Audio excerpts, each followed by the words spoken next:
hukuman 14 tahun penjara bagi Ferry tersebut terlalu berat. Malah Ferry seharusnya dibebaskan dari hukuman karena tidak terbukti membunuh. Apalagi terhadap jeratan pasal 338 soal pembunuhan bersama-sama. Dari unsur pasal 338 tidak terbukti dan jaksa tidak bisa membuktikan bahwa memang ada unsur kesengajaan. Di mana letak sengajanya itu? Apa penyebab dia sengaja? Kan harus diungkap. Pada sidang kemarin itu, nampaknya emosi Halimah mulai terkontrol. Ia tidak lagi seemosional seperti sebelumnya. Terbukti Halimah sedikit tenang sewaktu menjawab pertanyaan wartawan seputar pembelaan diri pihak Ferry pada persidangan tersebut. Sidang kasus ini sendiri bakal dilanjutkan Kamis 9 Agustus mendatang dengan materi hakim membacakan putusan. Kebetulan, Ibu, selamat datang. Mungkin ada hikmahnya. Jadi saya nggak terpancing emosi atas apa yang disampaikan.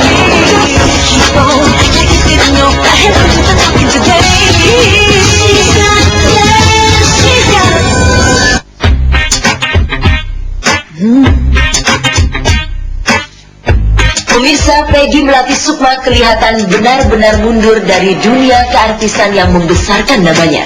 Apalagi setelah menikah dengan Wisnu Chandra, petinggi di salah satu bank swasta di Indonesia. Nampaknya sekarang ia banyak datang ke acara-acara amal.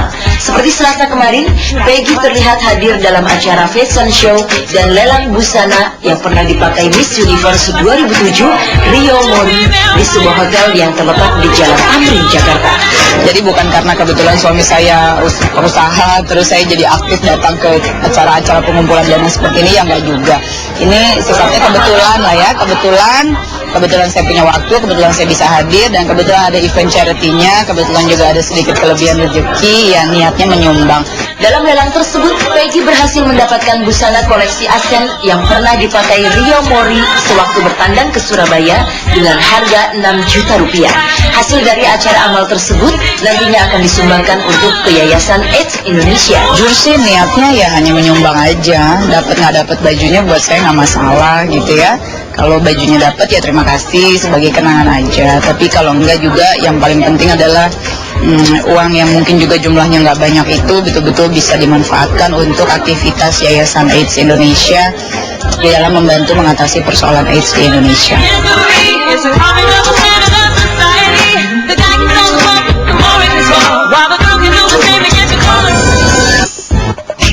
Selamat sore pemirsa, berbagai informasi yang baru saja Anda saksikan sekaligus membuka suara kita sore ini dalam Crosscheck Bukan Sembarang Infotainment bersama saya Ingrid Kansil. Sejumlah informasi hangat dan menarik lainnya akan kami hadirkan ke hadapan Anda. Untuk itu tetaplah bersama Crosscheck Bukan Sembarang Infotainment. Gue sebagai provokator dan bla bla bla itu ngapain gitu kan?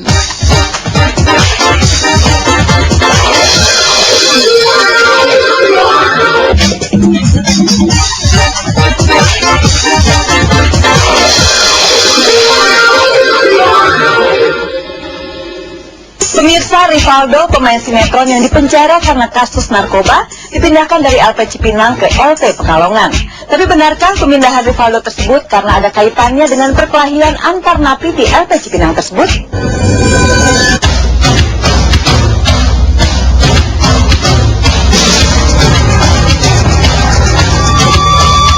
Pemirsa, kepada Crosscheck yang menemuinya secara eksklusif di LP Pekalongan, Jawa Tengah, Rivaldo, pesinetron muda yang dipenjara di LP Cipinang, Jakarta Timur gara-gara kasus narkoba, membantah kalau pemindahan dirinya ke LP Pekalongan karena terlibat kasus perkelahian.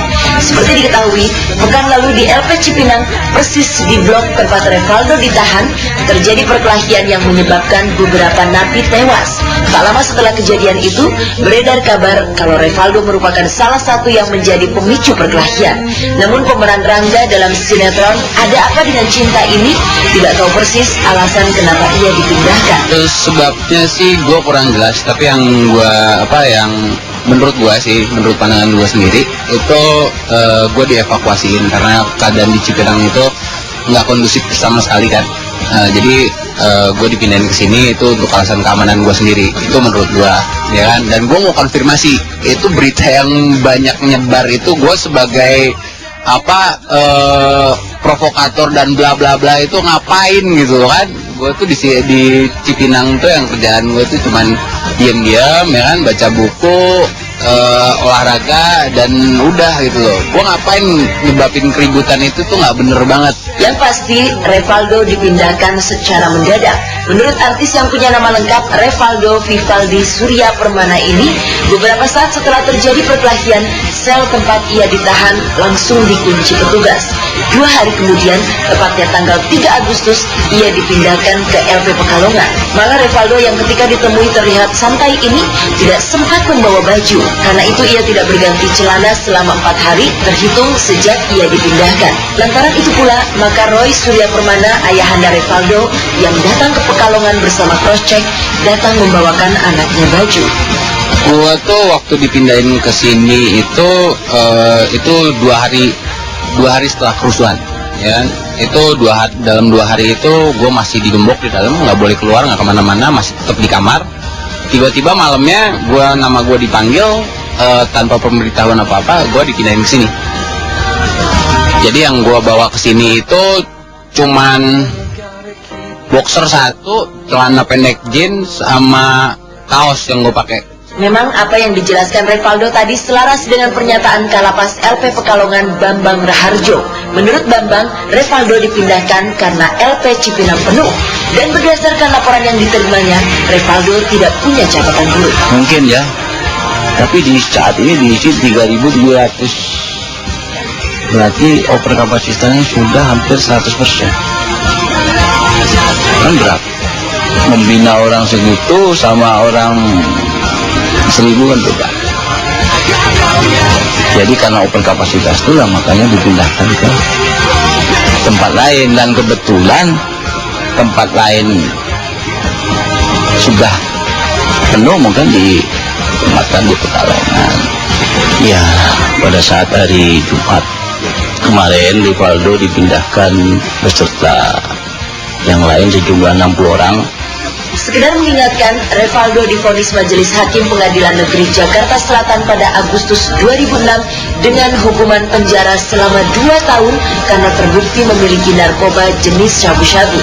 Bila Revaldo menjalani hukumannya secara penuh tanpa dihitung remisi, maka baru akan bebas pada bulan April tahun depan. Soal remisi ini, pada Lebaran lalu Revaldo mendapatkan remisi atau pengurangan masa hukuman. Lalu apakah pada tanggal 17 Agustus nanti ia juga bakal mendapatkan remisi? Remisi gue udah dapat sesuai, ya kan, sesuai prosedur gue udah dapat remisi tersebut, ya kan. Mudah-mudahan sih tahun 17 ini dapat lagi, ya kan, diusahain oleh bapak-bapak di sini sesuai dengan prosedur dan yang lain-lain itu dapat. Bebas bersyarat mengharapkan dengan sangat. Enak kan bebas bersyarat. Sebelum tersangkut narkoba pada tahun 2005, Revaldo juga pernah dihukum percobaan gara-gara kasus perkelahian. Memang Revaldo dikenal sebagai pria temperamental. Tersebab itu, ketika ditemui, Revaldo terlihat santai tanpa beban. Ia pun mengaku tidak menyesali perbuatannya. Oh, nyesel. Kalau gue jadi narapidana, nanti waktu gue bebas, gue ada satu. Gue kapok masuk penjara, tapi gue nggak nyesel masuk penjara. Nggak ada yang perlu disesali di hidup ini.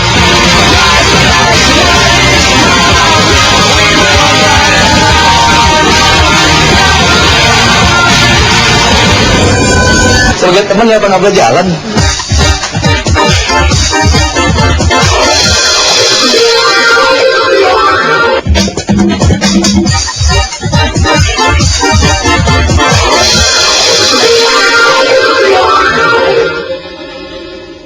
Pemirsa, malang benar nasib pencipta lagu Cenathan Kahen. Di masa tuanya dia harus mengalami nasib yang sengsara. Padahal lagu ciptaannya yang antara lain berjudul Borobudur sempat mendapatkan penghargaan melalui Festival Lagu Nasional pada tahun 80-an. Dania Sahulaika, penyanyi internasional asal Indonesia yang kini bermukim di Belanda pun pernah melantunkan lagu ciptaannya. Begitu juga dengan penyanyi senior Diana Nasution.